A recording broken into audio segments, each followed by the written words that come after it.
तो बेटे वणिया खड़ो पूरा एकदम जगह साफ है। वह ले दो पावड़ो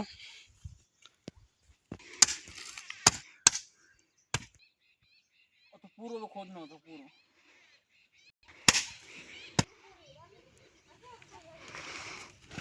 फुल पहलवान गिरी हैं टी शर्ट नस्त पहला था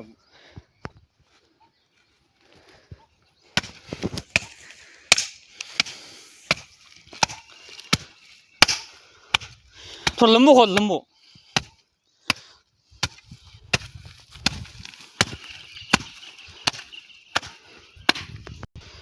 और तो लंबो खोद नहीं बनू।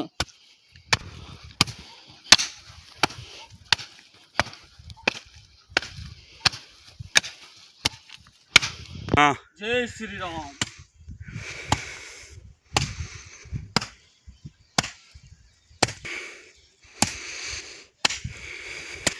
अब इनमें हल्दी और दूध नाना पड़े मैंने यो खड़ो बना रहा है आधो ऊपर बना दी दो बनू दूध और हल्दी और तेल डालकर खड़ा बनाएंगे। अभी अभी खुदाई हो रही है।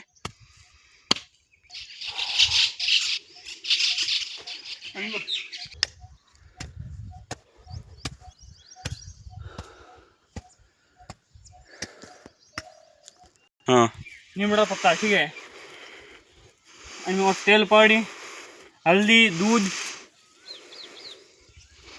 वो वीडियो में नहीं बताऊँ क्यों दूध है नहीं।